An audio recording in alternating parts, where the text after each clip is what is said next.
তাহলে আমাদের এখনকার টপিকটা হচ্ছে কি স্যার? ক্যাম।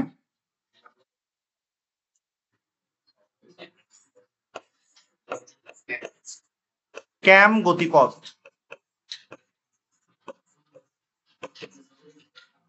ক্যাম গতিপথ, ঠিক আছে।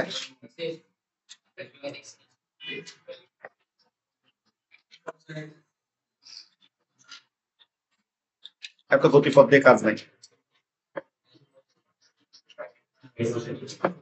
ওকে, এবার আসো ক্যাম গতিপথটা আমরা আমাদের মতো করে শিখি একটু। ক্যাম গতিপথটা আগের মতোই, ধরো দুই রকম হয় ক্যাম গতিপথটা। তাহলে C4 এ আমরা কি কি শিখেছি বলো? পাতার মেসোফিল এবং বান্ডল সিল। এখানে ক্যামের ক্ষেত্রে যেটা মনে রাখবা সেটা হচ্ছে ক্যামের গতিপথটা হয় হচ্ছে একটা অন্ধকারে, অন্ধকারে হচ্ছে, এবং গতিপথের কিছু অংশ কোথায় হচ্ছে স্যার? আলোতে হচ্ছে। যারা C4 বুঝেছো তারা এটা অটোমেটিক বুঝতে পারবা। তাহলে অন্ধকারে কেন হচ্ছে? কারণ এদের ব্যতিক্রম যেটা সেটা হচ্ছে অন্ধকারে, অন্ধকারে এদের স্টোমাটা থাকে খোলা বা উন্মুক্ত।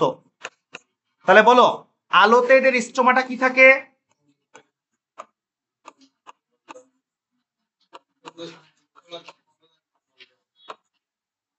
নরমালি অন্যান্য উদ্ভিদের ক্ষেত্রে কি হয় বলো?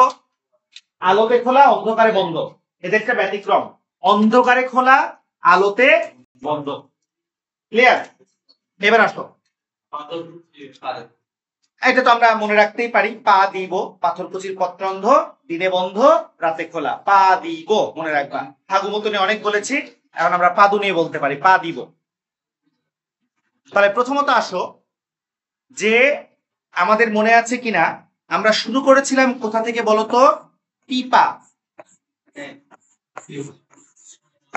মনে আছে? আমি গল্পের জন্য পা পা পিপা ও আ করেছিলাম, কিন্তু নরমালি আমার ব্যাখ্যার সময় আমি বা 1 2 করে তো লিখে দিয়েছিলাম। শুরু করেছিলাম কোথা থেকে স্যার? পিপা বা পেপা। তাহলে এই পেপাটা এর ক্ষেত্রেও, কার ক্ষেত্রে? ক্যামের ক্ষেত্রেও এই পেপাটা বাইরে থেকে কার সাথে কার সাথে দেখো?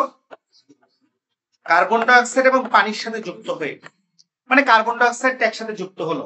তাহলে কার্বন ডাই অক্সাইড যদি বাইরে থেকে যায় তাহলে এই প্রক্রিয়ার নাম কি? কার্বক্সিলেশন। এনজাইমের নাম কি হবে বলো? কার্বক্সিলেজ। তাহলে কার্বক্সিলেজ এনজাইমের সহায়তায় সে পরিণত হয়ে যায় কিসে স্যার? ঠিক আছে, ওয়ে। এখন বলো উয়ে। এই উয়েটা কিসে পরিণত হবে? মা। ও আ মা মা। তাহলে মা আবার আলোতে চলে আসলো। আলোতে মা এসে আবার সে আলোতে এসে উয়াতে পরিণত হয়েছে। ওখানে কিন্তু পাতে পরিণত হয়েছিল। তাহলে চেঞ্জটা কোথায় খেয়াল করো? তাহলে সে উয়াতে পরিণত হচ্ছে। এই উয়ে অক্সালোঅ্যাসিটিক অ্যাসিড থেকে কার্বন ডাই অক্সাইডটা বের হয়ে গেল। তাহলে অক্সালোঅ্যাসিটিক অ্যাসিড থেকে যখন কার্বন ডাই অক্সাইড বের হলো, সে আবার কিসে পরিণত হবে বলো? পেপা।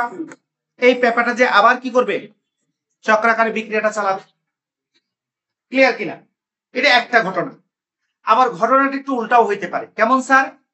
এই যে ম্যালিক অ্যাসিড যেটা আছে, এই ম্যালিক অ্যাসিড থেকে কার্বন ডাই অক্সাইডটা সরাসরি ম্যালিক অ্যাসিড থেকে বের হইতে পারে। বের হয়ে সে কিসে পরিণত হবে বলো? Pyruvic acid. পা। এবার পাইরুভিক অ্যাসিড পরিণত হবে কিসে স্যার? পা পা পিপা। এই পিপা এবার আবার এই দিকে না যে সে নতুন একটা যৌগ তৈরি করতে পারে। কি তৈরি করতে পারে সে? সে তৈরি করতে পারে 2 phosphoglyceric acid. 2 phosphoglyceric acid. 2 phosphoglyceric acid থেকে কি স্যার? 3 phosphoglyceric acid.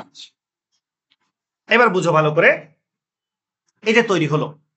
তাহলে তৈরি হওয়ার পর তারা এবার কোথায় যাচ্ছে স্যার? দেখেন, তৈরি হওয়ার পর এরা আবার চলে যাবে কোন চক্রে স্যার বলেন? C3 চক্রে। এরা এখন চলে যাবে, এটা এরকম করে না কেন?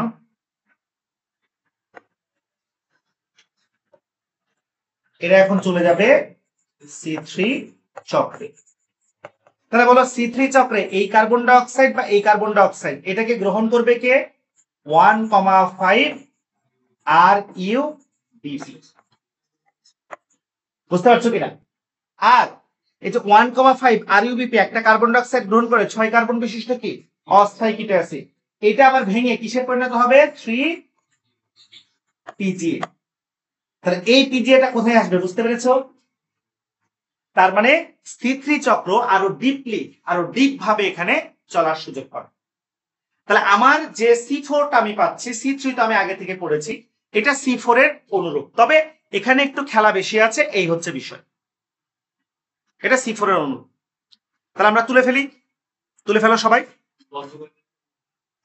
তুলে ফেলো।